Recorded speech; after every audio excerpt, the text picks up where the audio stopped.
Thank you all for joining us today, and welcome to this webinar, Utilizing the WSCC Model as the Foundation for Teacher Preparation Training.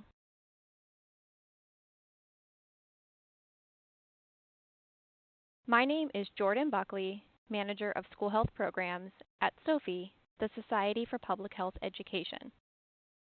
On behalf of SOPHE, we are excited with the interest in today's webinar and are thankful that you have taken the time out of your day to participate.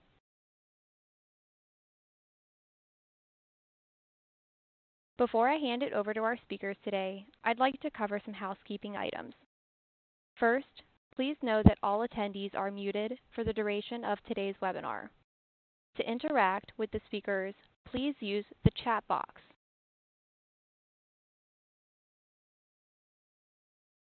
After hearing from our presenters, we will have a question and answer session with the time remaining.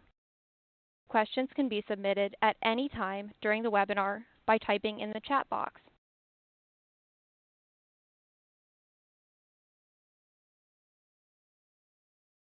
We value your feedback and ask you to complete the feedback form that will pop up in your internet browser immediately following today's webinar. Your evaluations of this program will assist us in planning future webinars.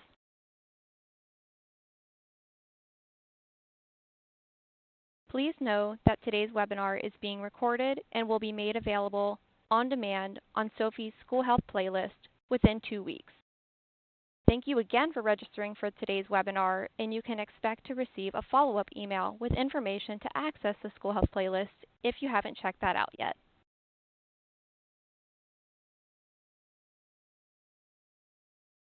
As a quick introduction, SOPHE is a nonprofit organization founded in 1950 dedicated to improving global leadership to the profession of health education and health promotion, and to promote the health of all people. Members include health education professionals and students throughout the United States and internationally. The organization promotes healthy behaviors, healthy communities, and healthy environments throughout its membership, its network of local chapters, and its numerous partnerships with other organizations. Now, I'm excited to introduce our speakers, Dr. Beth McNeill and Dr. Meagan Shipley. Dr. McNeill is a 35-year teaching veteran with experience in K-12 and higher education settings. She possesses her principal's certificate, PhD in health education, and is a fellow and board member for the American School Health Association and Eta Sigma Gamma. She is a co-author of the textbook Health Education, Creating Strategies for School and Community Health. Dr. Shipley has updated several courses to incorporate high-impact practices, which include service learning, writing intensive courses, capstone projects and courses, and study abroad field trips. In regards to service, she coordinates with the local animal shelter to provide an animal-assisted literacy program to elementary students in Bryan, Texas, and has been featured on the news and in local newspaper. Beth and Meagan, I'll hand it over to you. Thank you, Jordan. Well, we're excited to have you here today to be with us as we kind of look over how we're approaching our training for our future pre-service educators. And so just to kind of run down our agenda so you can know what to expect, we took the first 5 minutes for those introductions. We plan to spend a little time going over the WSCC model and just giving you an overview of some of the resources that are available. Then we will summarize our program and our courses and give you kind of a breakdown of what happens in those.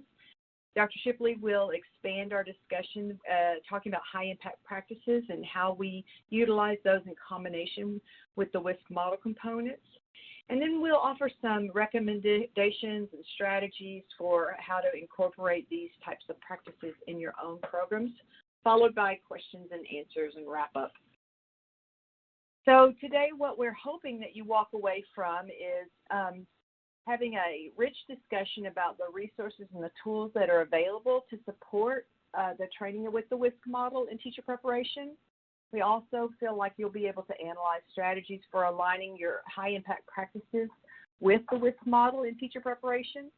and then we'll explain some of those recommendations for integrating those HIPs or high-impact practices to address the current trends in teacher preparation. And all of these are aligned with the CHES roles and responsibilities that you see coded there on your screen. So in case you haven't seen it, I hope you have, this is, of course, the WSCC model that we use to guide all of our practices and procedures. And so we're going to kind of go through each component and kind of share with you perspectives on what we do related to that model. But before we do, what I'd like to do is kind of share with you some amazing tools that are available for you at the CDC's website and also at SOPHE's website. So beginning with the, if you're just starting out in your programs and when you get your students, a lot of times they walk into my classroom and they're like, WSCC, what is WSCC? And they have no clue. And when you call it a model, they have that overwhelming feeling like, oh, I don't know what this is going to be. I don't understand what it's going to look like.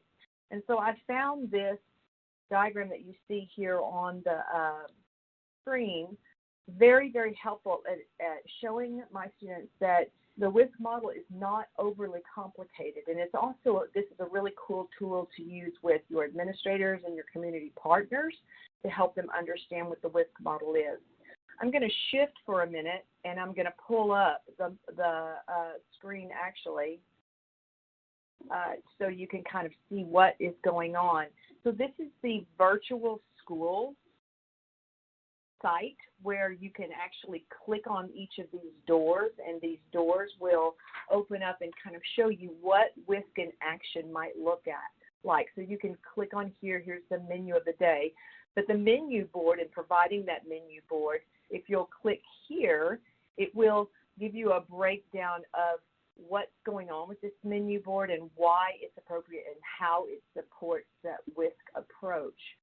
So for each of these rooms that you can go into, it will give you that background information to kind of help you explain those processes. And this is a neat, kind of a neat way for students to learn in a more interactive perspective about how to really incorporate the WSCC model in their different activities. I'm going to minimize this again and go back to our slides. Also, in the, on that same website, if you'll look up in this corner right here, you can click on this particular tab that says Resources. And these, under the Resources, it's going to provide you with links to the actual resources and the documents that are available to support the case for incorporating the WSCC model. I found these sections to be very, very useful when working with your SHAC committees or your school boards and helping them understand why the WSCC model is such a foundational piece for approaching health in the schools. You can also look here at the Downloads tab, which is located here on the Healthy Schools Project. And if this download is, what's nice about this is everything that's on this site is in a transcript on those downloads, but it's aggregated out by topic area. So I could click on just the nutrition section, and then I would be able to have all of the script that's related to that nutrition section right there. So it kind of is a useful document when you're putting together proposals for your school districts. So those are tools that are available just at this Healthy Virtual School. In addition, the CDC also has supported documents that we incorporate throughout our courses as we're training our future teachers.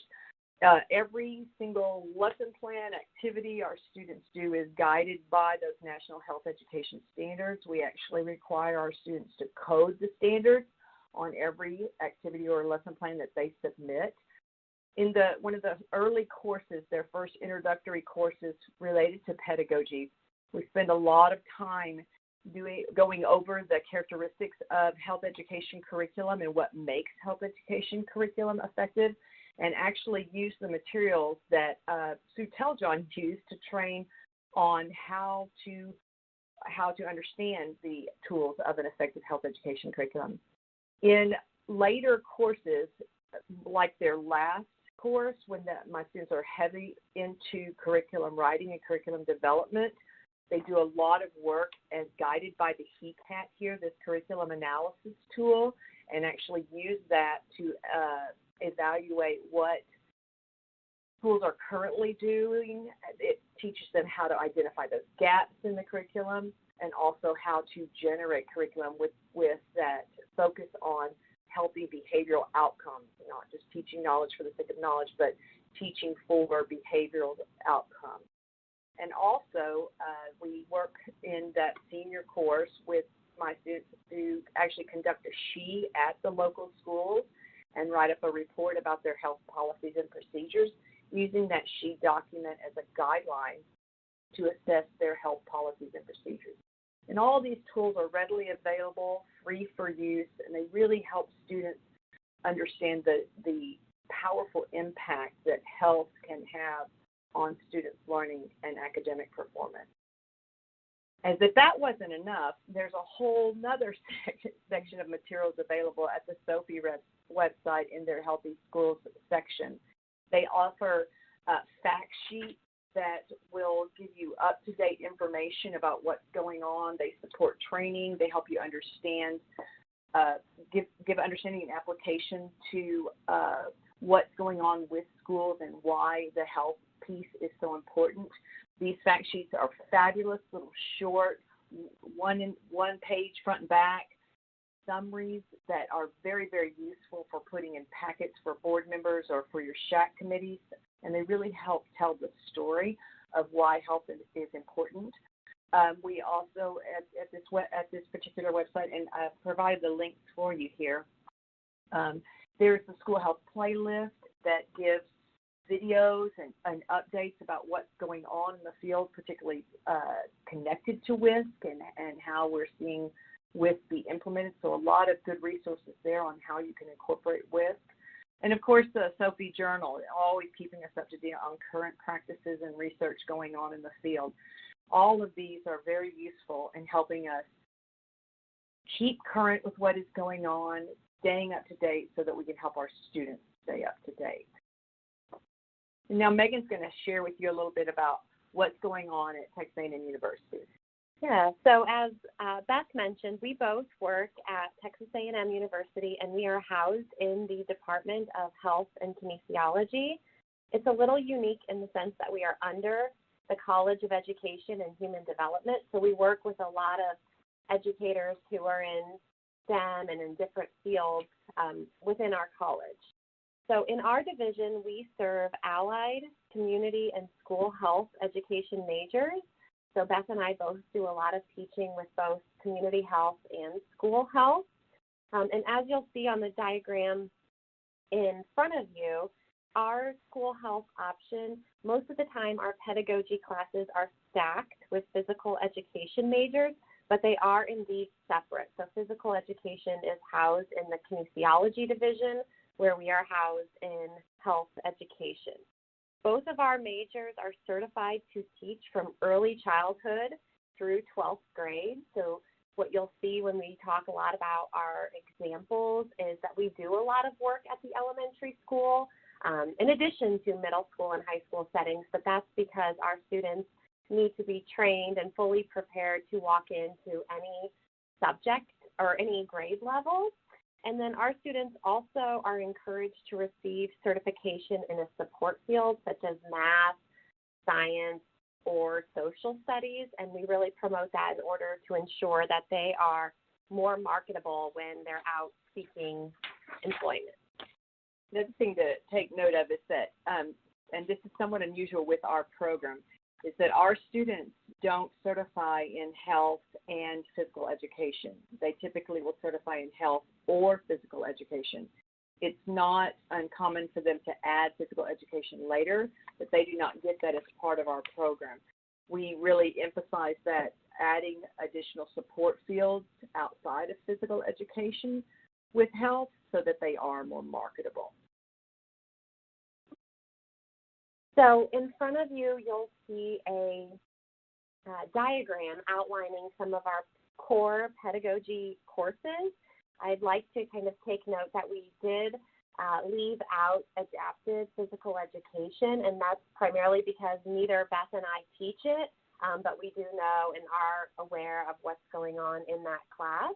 And then towards the end, you'll see the clinical teaching, which is when our students are out in the field actually completing their clinical teaching. So within these 6 courses on your screen, they range from 200 to 400 level, but they all require field-based hours for certification. And so something we're quite proud of is by the end of our program, our students will have completed over 300 field-based hours, which leaves them feeling quite prepared and well-equipped for the classroom setting. And then underneath each course, you'll see how many hours specifically are embedded into the class and what are some of the main projects and high-impact practices that we address along the way. Underneath, you'll see some of the topic areas that we spend a lot of time addressing, such as teaching students with disabilities, English language learners, and mental health issues in the classroom setting, because we know some of the challenges that new teachers face have to deal with those certain subject areas. And Texas also requires our students to be trained and have received proper certification in those areas before they can become fully certified. So now we are going to walk through the WSC model and talk about the different components and how either they're indirectly or directly addressed through our courses. So as you can imagine, some of the components are fleshed out quite a bit better than others. So we thought we'd start with the ones that aren't fleshed quite as well. And just because the classroom doesn't always lend itself as effectively to fleshing those out. So when our students first come to us and enroll in our program for this option, the first course they take is with Dr. Shipley, and that is the Introduction to the Teaching course. And it's at that moment that we establish the importance of that safe school environment. And so Dr. Shipley spends a lot of time working with students about creating a climate of inclusivity and where students feel safe and feel like they can communicate with their teacher about establishing relationships.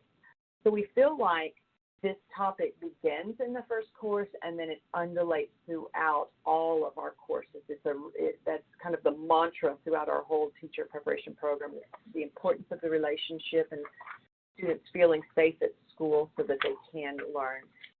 As far as some of the other components, we cover nutrition, environmental services, health services, and counseling services, and employee wellness in more of an exploratory approach. So in the second course that they take, there is a assignment, and it's a high-impact practice where students are charged with going into the school and participating in an activity that is designated as representative of each of those components. For example, for health services, the students have the autonomy to choose between different activities. They can interview a school nurse to find out what the typical day is like and how the work the school nurse is doing is tied to the WSC model and how the nurse supports that implementation of the WSC model, so they can work through an interview process. They can also choose to volunteer in the nurse's office just to kind of get a bird's eye view of what goes on in the nurse's office, and we ask them to make that connection between how is that supportive of the WSC environment. So we are promoting the WSC model, helping them learn about the WSC model through the self-exploration type of activities. And so there are different things set up for each of these components. For example, when we're looking at safe schools and safe environments, the students contact the principal and they find out what's the emergency evacuation plan when there's a lockdown, and they research the lockdown procedures. So with these components of the WSC model, they're learning about the components, but they're learning about it in a way that they feel most comfortable. Another place where we really focus on the WSC model is with our students that attend study abroad, that go on study abroad with us. We don't require that as part of our curriculum, but many of our students do go on our study abroad because they are specifically designed for teacher preparation. So we have been to Finland and Ireland and England and the Netherlands, and we're headed to Australia in May. And with each of these adventures, we go into the schools while we are there, and we do some compare and contrast about schools in the U.S. and schools in that country, and how are they different, and what are they doing that is supportive of those WIS components. The students present a poster at the end of the course where they use the WIS model as their key diagram, and then they draw out and provide evidence of experiences that they've had in each of those components on their poster presentation, similar to what you would see at a national conference when someone was doing a poster presentation. So that's pretty much how we address nutrition services and counseling and employee wellness. With the physical environment,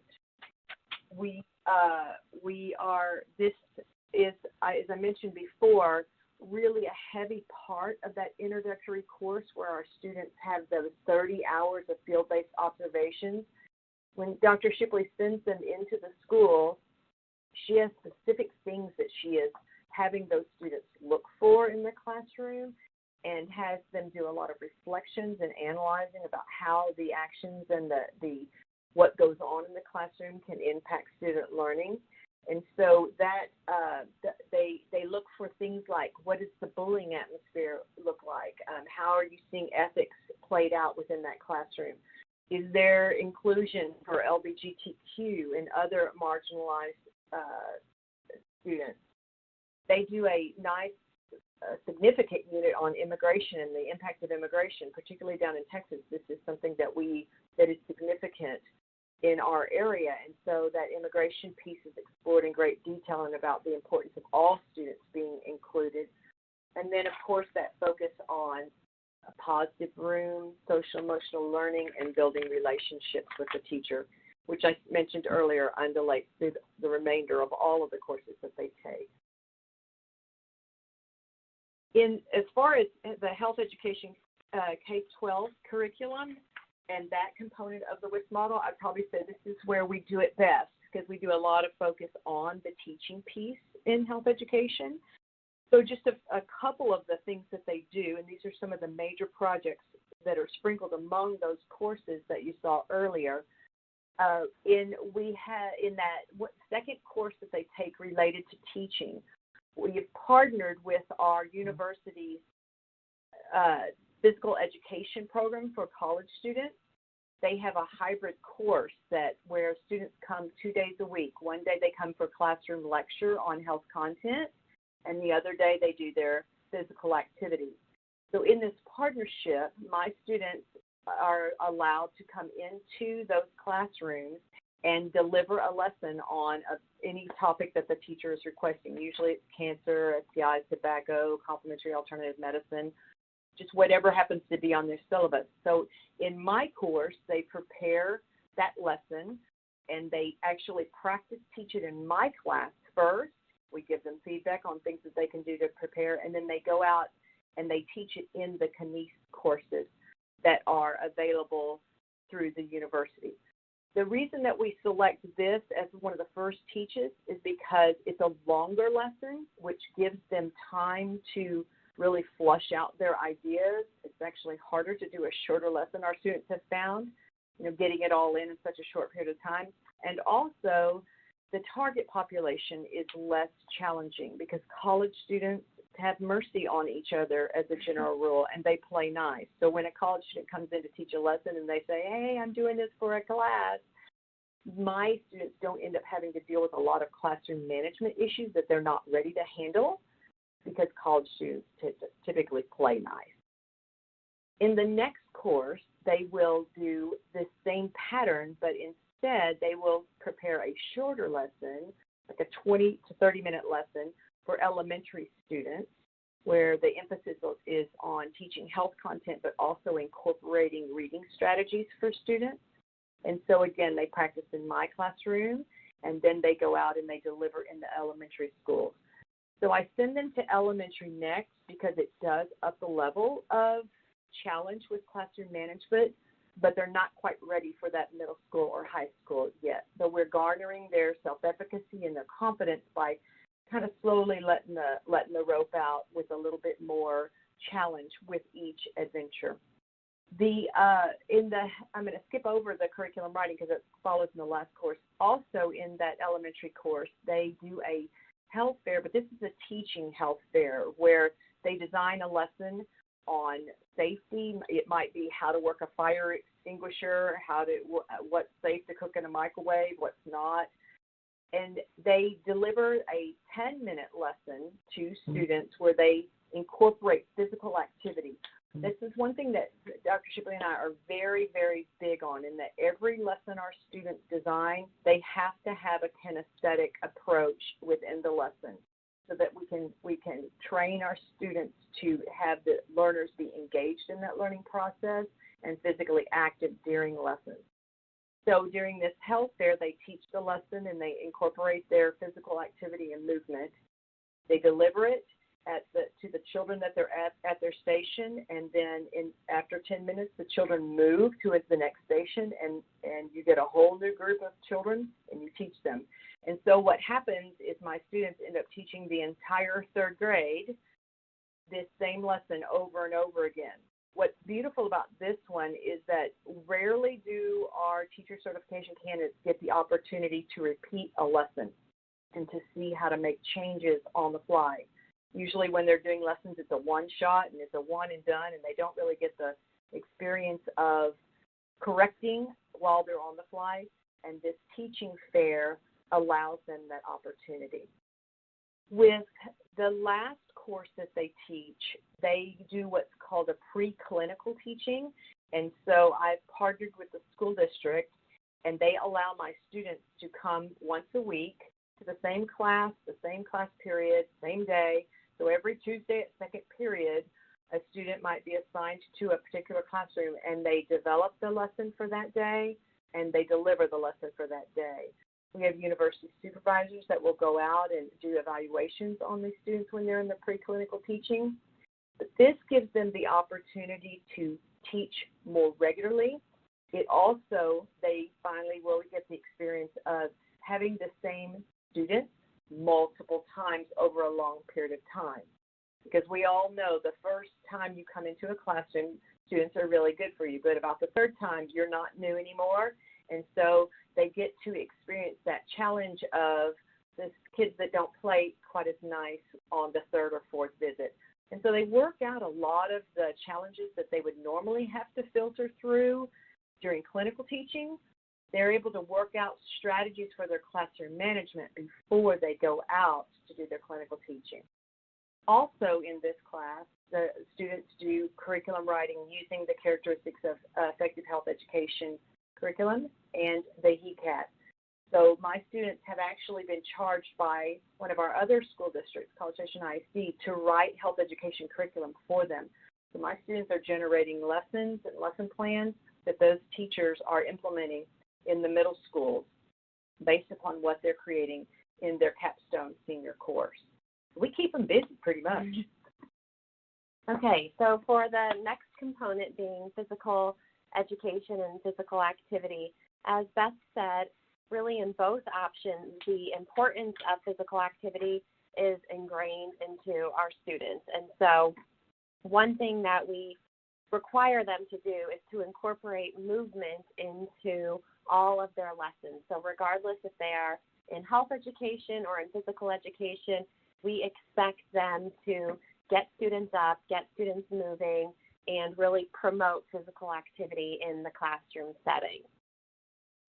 One unique partnership that we have that Jordan mentioned in the introduction is that I have incorporated a service learning project into one of our introductory teacher certification courses, and our students are responsible for creating and implementing 15 to 20-minute lesson plans with elementary students.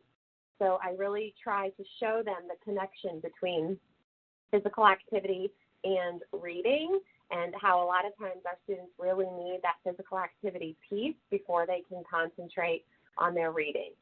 And the reading is lessened by having a dog to read rather than reading out loud or in front of their peers. Within the SPLASH program, this is our class where our adaptive physical education class, where students are designing weekly lessons for individuals with disabilities. And depending on the semester, they may create weekly lessons within the aquatics or traditional sports settings. This ends up always being one of our students' favorite courses and favorite learning experiences throughout our program. In the next component, social and emotional climate, as Beth has mentioned, we really focus on culturally responsive teaching, and I spend really their first semester talking about what it means to create an inclusive learning environment and what it means to have cultural humility. So we emphasize the importance of culturally responsive teaching, and we want to prepare students for the diversity they will experience in the classroom and to give them the skills that they need to advocate for all students. We address other issues like disabilities, mental health, and ethical violations within our program through required modules needed for certification. And then at the bottom, you'll see we feel like we have a really unique experience where our students are partnered with at a local elementary school, and the goal is that they're working with an English language learner and to use technology to help get them where they need to be in terms of their classroom performance. But what we find is it's really about the relationship that they create with that student. It's someone who's excited to see them, who counts on them being there every week. And so our students not only hear about relationship building, but are actually out in the field building relationships with their mentees while promoting learning and reading development with technology. For the family and community engagement component, this is one that I feel like is such a big challenge for us that are in teacher preparation, or how do we instill that in our teachers. And so over the course of creation, since Dr. Shipley has come to TAMU, we have kind of incorporated several different activities that we feel are helpful in doing that outreach and getting the family engaged and involved. So in Dr. Shipley's initial course, she teaches them about writing letters home and about that direct communication on what's going on and that positive approach about how you can be involved and how you can be engaged. So they do a lot of letter writing. And then in the subsequent courses, they will create a resource packet. And in this particular assignment, this high impact practice, the students design 2 interactive activities that a parent and a child can do together to learn about their health. And so that activities might be, how do you read a thermometer? And so the child takes the parent's temperature and they record. Or that with the various activities, it's just something that really simple, really easy that a parent and a child can do together to learn about health. But what it does is it lets the parent be involved in that learning process. As a part of that resource packet, they write a letter to the parent asking for the parents to help with this endeavor and about how they are partners in the educational process for their child. The resource packet comes in a big Ziploc bag with all the materials that the parent and the child would need to do the 2 activities. And then it also comes with a list of additional resources like places where the parents could go to learn more, websites they could visit, books that they might be able to read to their child on the subject. And so it works, the resource packet works a lot like a library book. A parent can check out a resource packet, they can do the packet with their child and then bring it back and trade for another. The students find this activity extremely challenging, but after it's done, they absolutely love it because it's something that they create on a topic that they feel important. In another course, we work on really having that first interaction with parents face-to-face and how to handle those parent-teacher conferences so that they come out being positive and productive. So we work with them about how you set an agenda for parents and how you offer possible strategies and solutions as the parent and the teacher work together to better opportunities for the students. We actually ask community members from our local community to come in and serve as parents and role play with our students. We film that encounter. It's kind of like a 5-10 minute type of encounter where the students work through the agenda of the conference that they have set, to talk with the parent and find out how they can better help with the student's education so that they can be successful. So it's been nice to involve community members like that.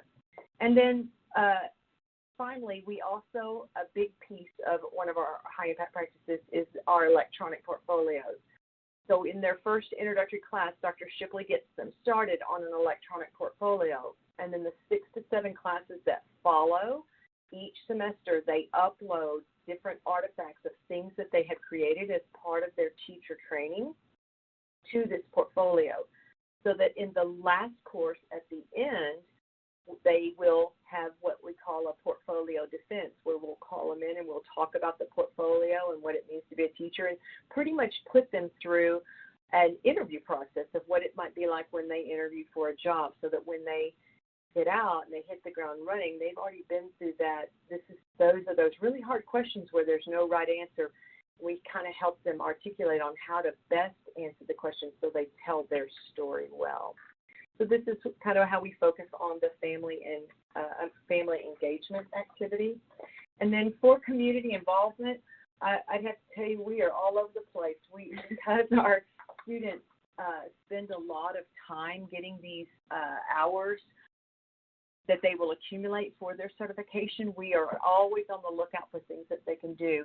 We are involved in a reading literacy program with Bryan ISD called Read by Third, where we teach health lessons to parents of third grade children who are younger than third grade or coming up to third grade, to promote reading literacy for them. But what we've been able to do is help parents see the connection between the health of their child, and if their child is not healthy, they are not going to be successful with reading.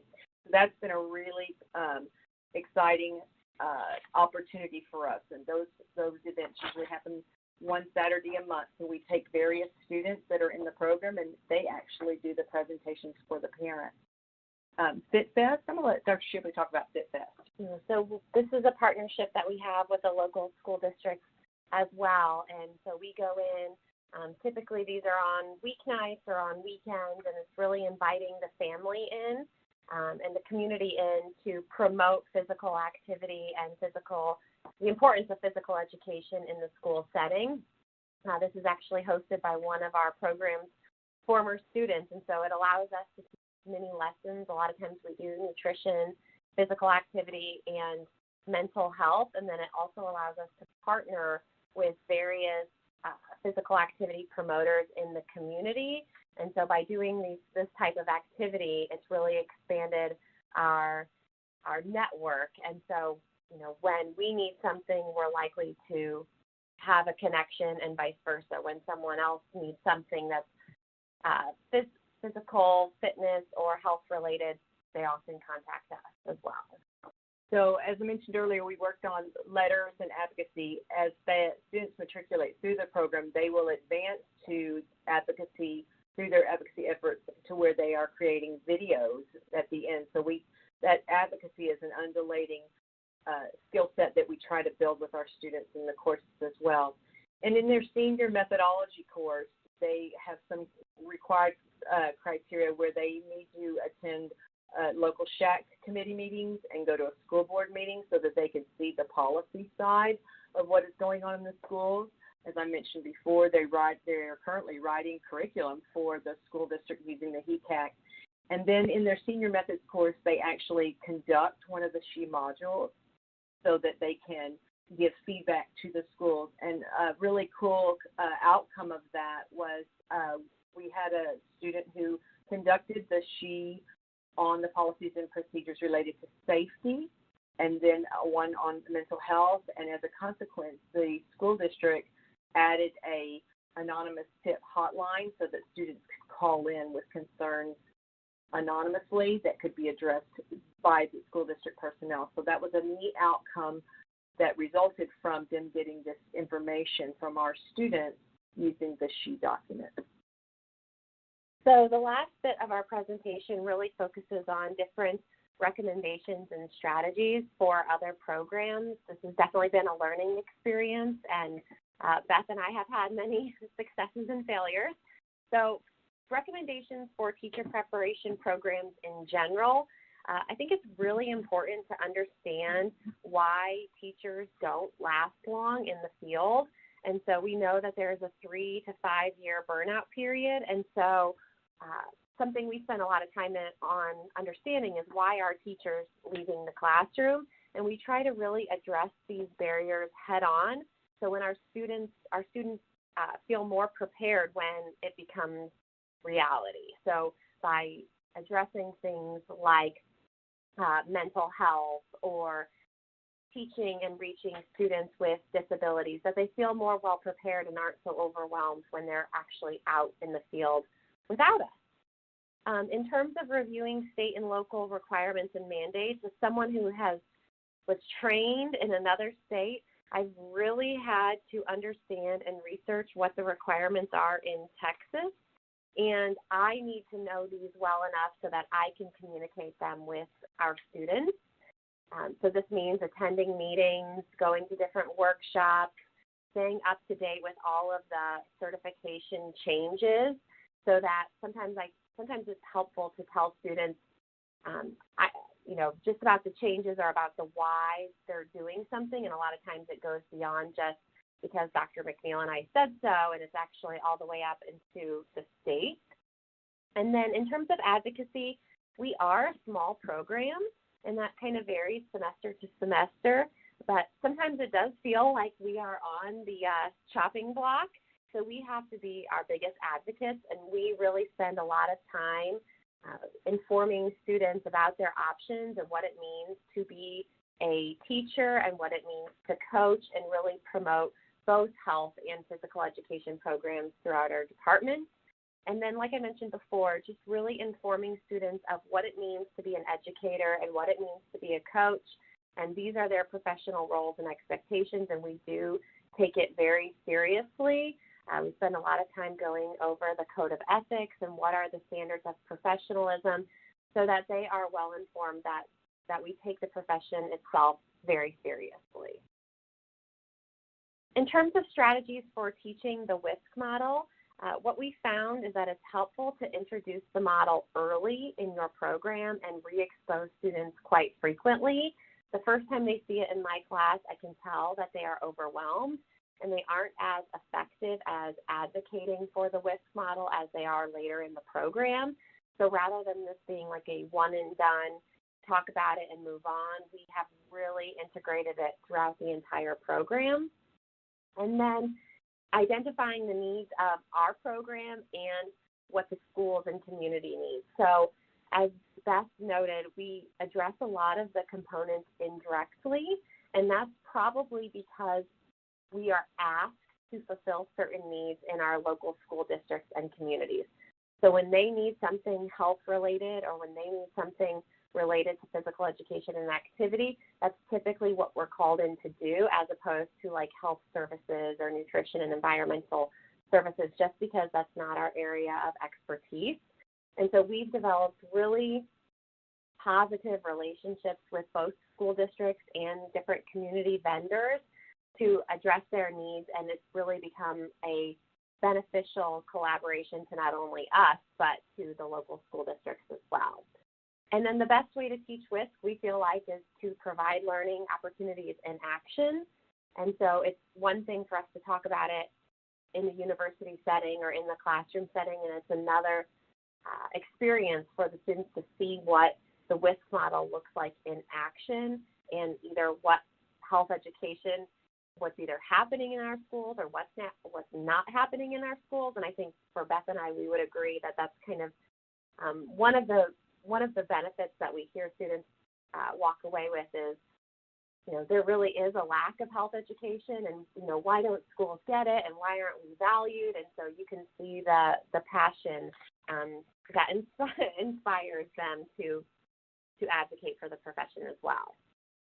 And then lastly, in terms of strategies for high-impact practices, rubrics are a great resource, not only for you, but for your students, and plus they model what it means to deliver effective pedagogy. So you need to make aware what your expectations are of your students, just like you want them to make aware what their expectations are for their students. Technology shortcuts, Beth and I both find that sometimes grading online can really expedite the process, and I've really had to train myself on less editing, more feedback, so not to get stuck in some of the editing ruts that can happen. And then, of course, staggering projects and deadlines. So, again, this is kind of a win-win situation for you and your students, but it's helpful if you can spread deadlines out throughout the semester. I like to grade in sections or in phases, so that way I'm not having to grade such large projects at once, that they can turn it in piece by piece and get feedback along the way. In terms of involving students, it's really helpful if they're able to look at each other's lesson plans and look at each other's ideas. And we've both incorporated peer review into our classes because sometimes they think of things that we don't. And of course, with the trends that are happening, like TikTok and all the updates in social media, like they know those platforms better than both of us do. And then lastly, as we've mentioned quite frequently in terms of building effective partnerships, we could not do what we do without our local schools and community partners. And so we've really found that we're given a lot of opportunities to collaborate and to connect and to promote our programs in the schools and communities, and we try to take advantage of those as often as we can. And so the best way to get students involved in service and community learning is to send them out into the field, and we have people who always want and are asking for our students because they know they are well trained and they know that they will take it seriously. So on that note, I think we are going to open it up for questions. So just a reminder to everyone who is on the webinar, please submit any questions that you have or any clarification on any slides that we have covered or any resources you would like to learn about from this presentation by submitting any question in the chat box. The presenters will go through the questions on the live presentation.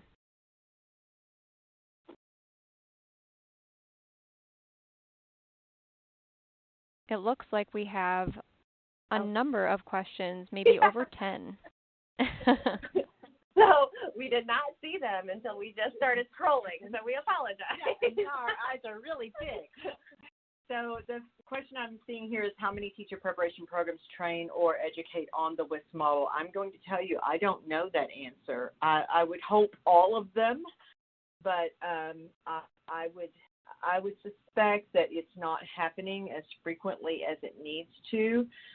I think that our university is unique in that we have a dedicated program, and I believe Alabama does too, and IU does too. No, maybe not, where we focus teaching health certification. That is the whole entire goal. So the WSC model for us is foundational. But I think for people who certify in health that are just part of a typical education program, I don't know that they would be getting the WSC model, and I feel confident they wouldn't be getting it as in-depthly as our students currently are.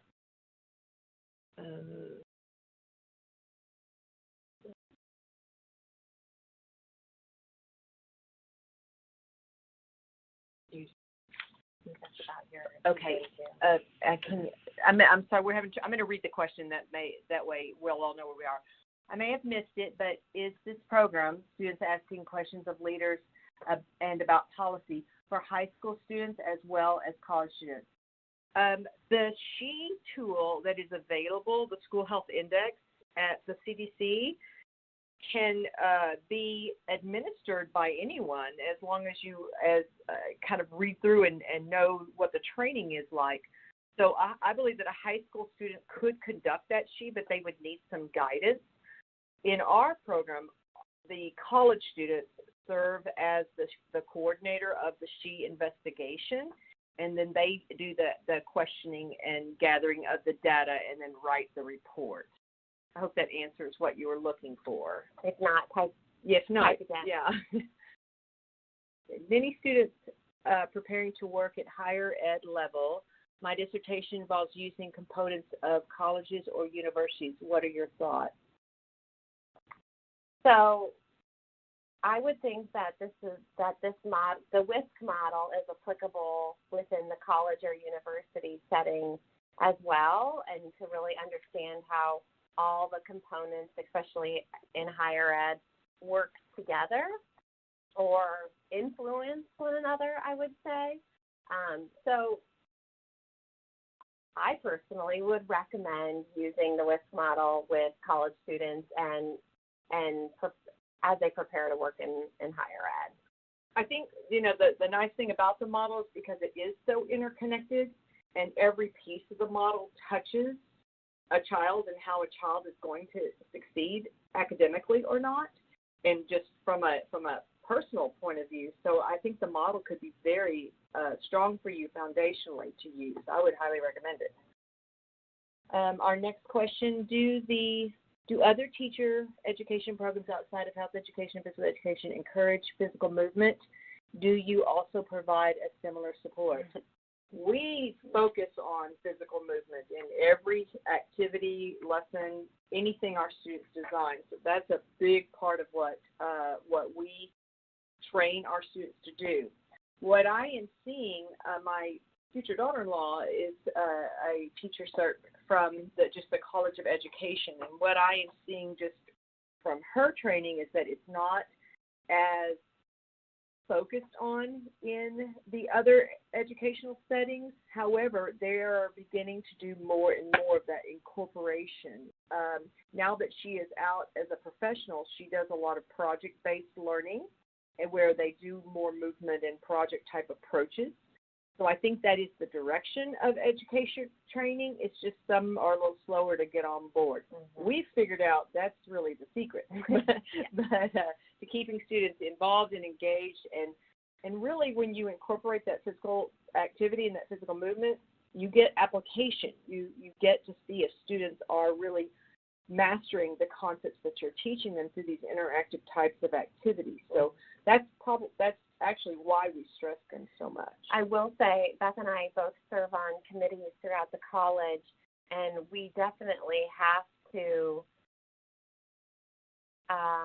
dispel a lot of misconceptions about health and physical education and what our students are trained to do, and the importance of movement, because I think a lot of the other programs have some kind of more traditional mindsets about what that looks like in the classroom, and it doesn't necessarily just mean PE, right? You can incorporate movement and physical activity within any academic subject area.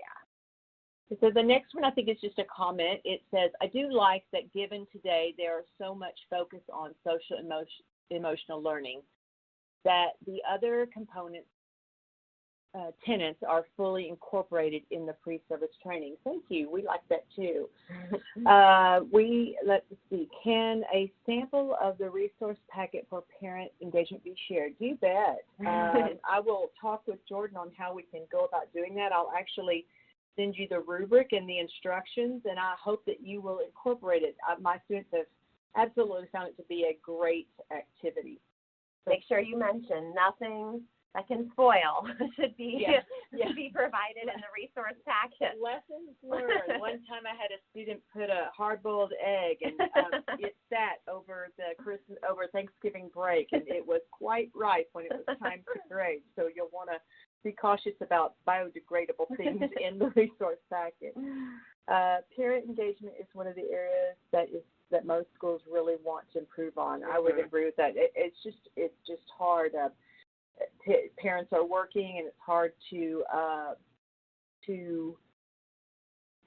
make that time. And, you know, we also have done our parents a disservice in that we only call when there's a drama, you know, and that's one of the things that we're really working on is that we need to make connections with positive experiences long before there is a problem or there's an issue, which pretty much anyone in teacher certification knows that's a fundamental rule, but one we're still pushing. I would chime in that I think the mock parent-teacher conferences are one of the best things that we do because they are really nervous to communicate with who they deem as parents and guardians within the community. And so by doing it within this training program, it's a safer learning experience than having to do it as their clinical teaching or having to do it their first time out in the field as a certified educator. So that's something I would highly encourage.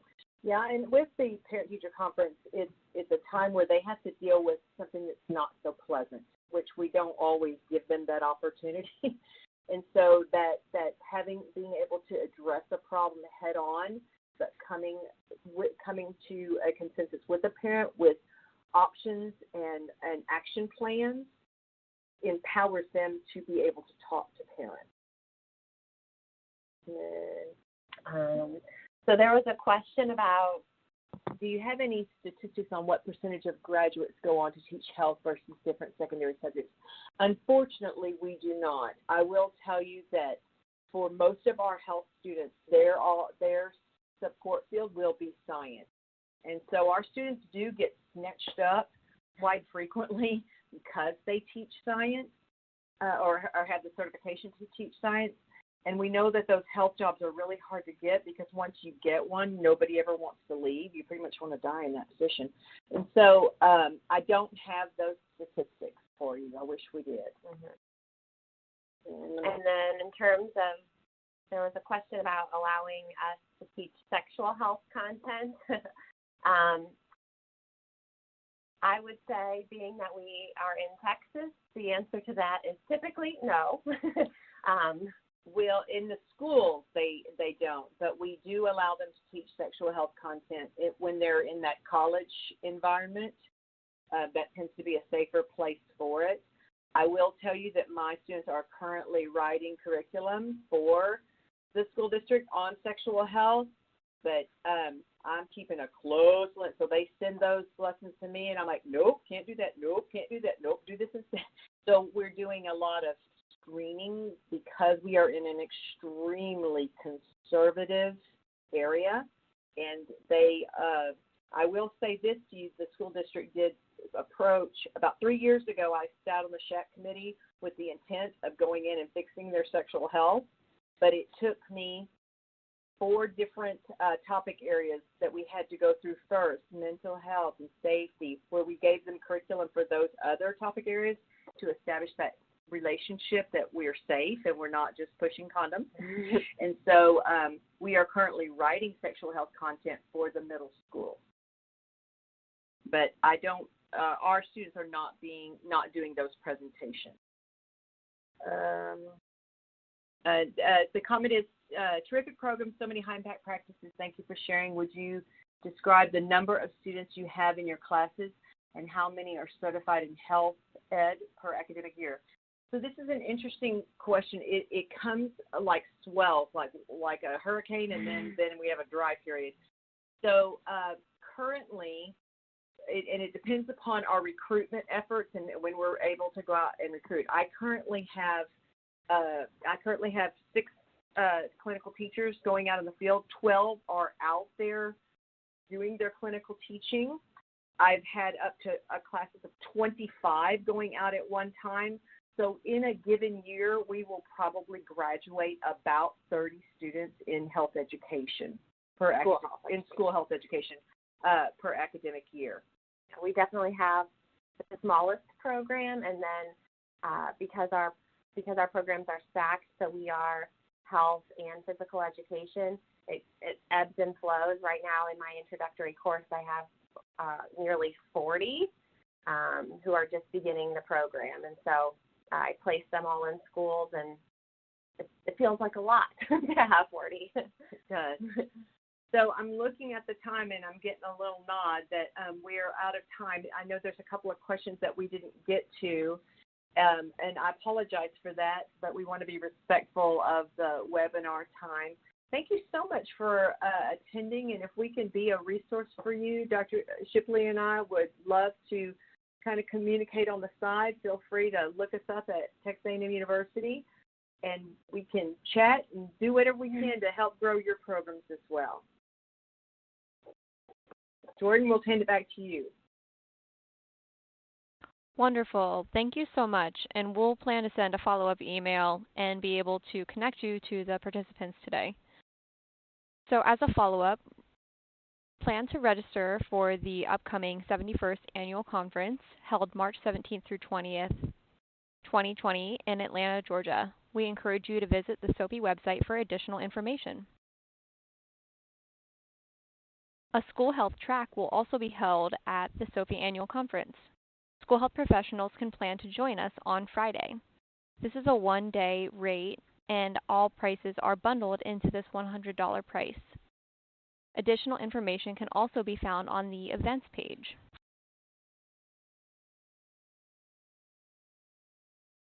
On behalf of SOPHE, thank you to our presenters and to all of our participants today. Once again, today's webinar was recorded and will be archived within 2 weeks on the SOPHE School Health playlist.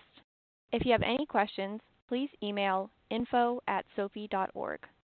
Please take a moment to complete the brief feedback form that will pop up in your internet browser following this webinar.